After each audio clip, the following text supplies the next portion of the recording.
Guys, welcome to my YouTube channel. This is Teacher Jess once again. So, kakabalik ko lang ulit sa vlogging. So, ngayon guys ay meron akong tutorial on how to make work week plan. So, for those who are looking work week plan, so I have a tutorial for you on how to do it. So, it is convenient, it is easy to do, and I know that it will provide you ideas and knowledge on how to make it. And of course, yung aking work week plan, naka-include dun yung dates and also the days of my activities.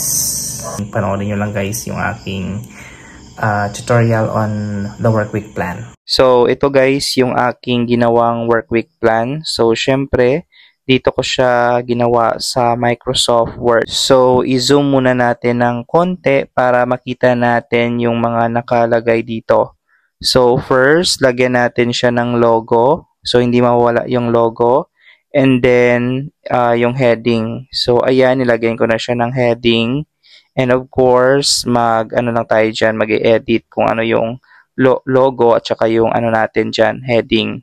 So, for me, that's our heading. And meron ako guys na nagawa na work week plan. So, ito yung sample template na aking ginawa. So, this was my guidance sa paggawa ko ng aking self-work week plan.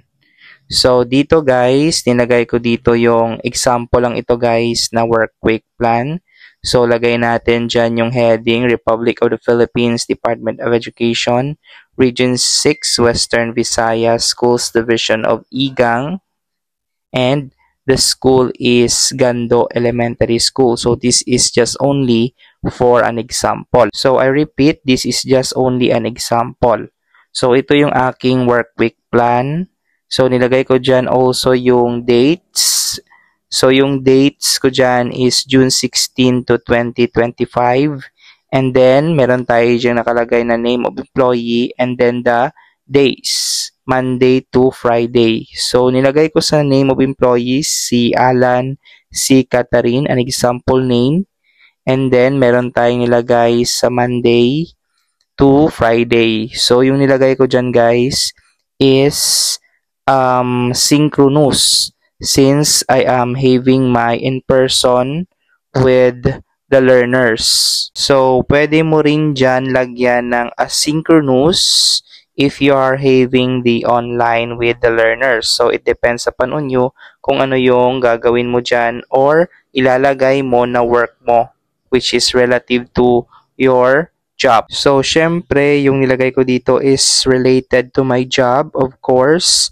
So, yung nilagay ko dun sa Monday is synchronous since I am having the face-to-face interaction with my learners. So, nilagay ko dyan is prepare the instructional materials and PowerPoint lessons. So, again, you can put your own activity there or any preparation that you've done on Monday and also Tuesday, Wednesday, and up to Friday. In short, kung ano yung mga ginawa mo nung Monday to Friday, you can input there your activities and your work related to. So, punta tayo sa day of Tuesday.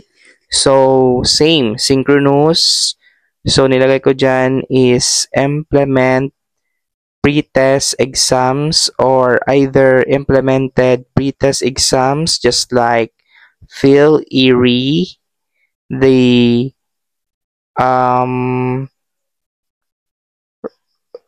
RMA or Rapid Mathematics Assessment, the CRLA or the Comprehensive Rapid Literacy Assessment, and etc. So again, any work that you've done, you can input it there. And if you are wishing to have a template of this, so just comment down in the comment section so I can provide you. Or you can have this tutorial of mine. Then let's have Wednesday. So synchronous, the same. Then I place there check results of their exams or checked results of their exams.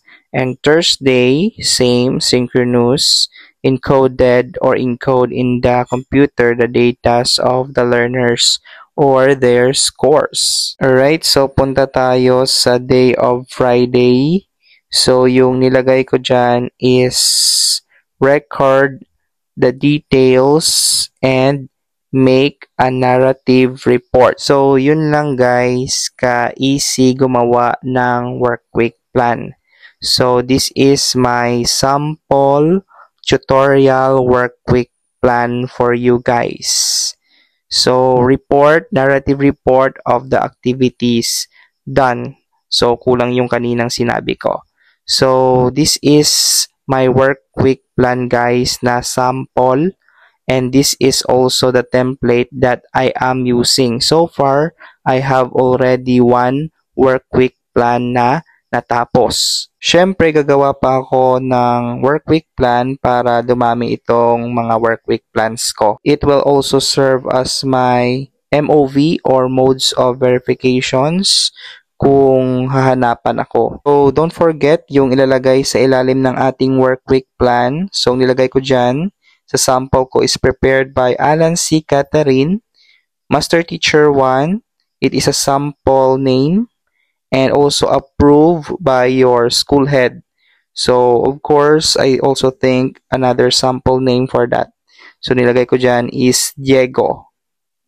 Diego, if whoever is the head of your school or who is in charge of the school, you can embed his or her name here as the one who will approve or approve. So, ayan, ang nilagay ko dyan is si Diego R. Fuego.